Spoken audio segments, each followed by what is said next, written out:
Nakahiga at hindi na po gaanong makakilos si Tatay Nick Baliedo. At dahil hindi po siya makapagpatingin sa doktor, siya ang binisita at sinuri ng ating voluntary doctor na si Doc Gerald Velates. Narito po ang kanyang kwento. Dating kilalang mekaniko ng sasakyan sa tramo sa Pasay City si Mang Nicandro Baliedo, 69 years old.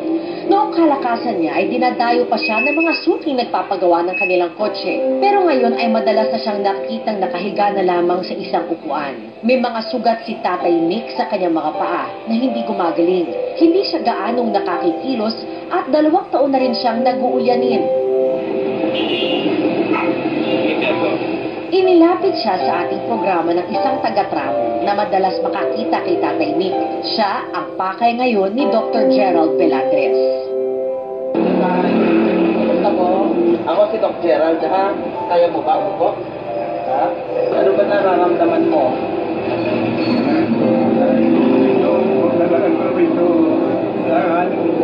Kung makikita po natin yung paan po ni Tatay, yung mga sugat po siya.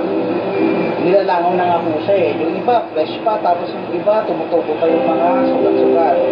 Kikita po natin na hindi po ganun kalinis yung paan po ni Tatay, kaya maaari po nagkakaroon po ng infection. Para ma-check po yung oxygen level ng katawan niyo po, ha? Hindi na matandaan ni Tatay Nick kung ano ang sinabi ng kanyang doktor doong nakapagpatingin pa siya.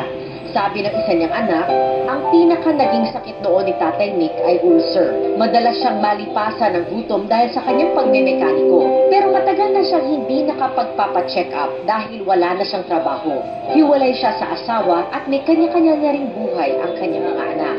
Sumasakit ba? Umaabdi yung tiyan mo dati? Dito? Okay, sige. So may ininom ka ba dyan para dyan dati? Wala? Wala lang yung revolver. So ito po yung naging result ng sugar ko ni Tatay. Nakita po natin dito 91. So normal naman po kasi usually nasa 100. Kaso nga lang mababa ng konti. Kaya yung mga sugat mo dito, no, kailangan po natin kasing linisan. So pag nasa bahay ka, pag ikaw na lang mag-isa o yung mga kasama mo sa bahay, kailangan po itong masabon po ng mabuti, ha. Pero as of now, gagawin po natin, linisan po natin yan para maalis yung ibang infection.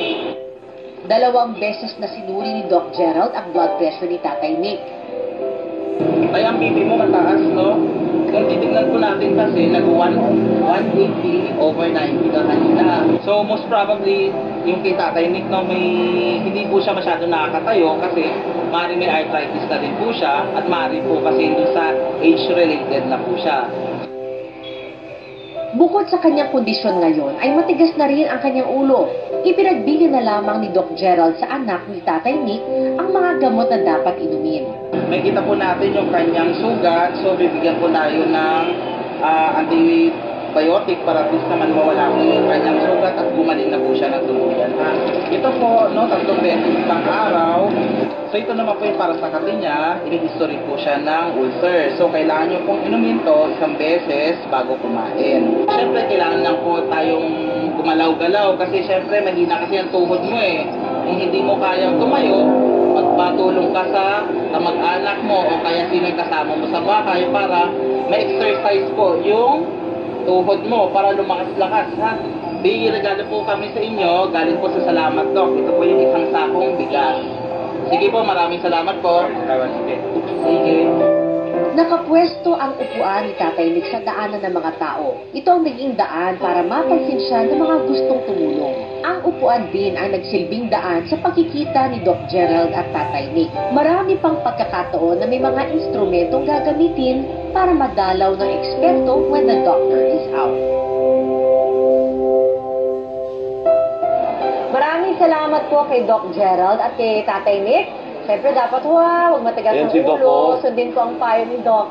Ayan si Inumin Doc, ang Ate mga B. gamot. Hi, Doc. Talaga naman, oh, Nagtatrabaho sipag. pa, oh. Thank you, Inumin Doc. po ninyo, ha, yung gamot para sa sugat ninyo para agad po itong gumaling. At huwag din kalimutan na inumin ang maintenance na gamot. Ang daming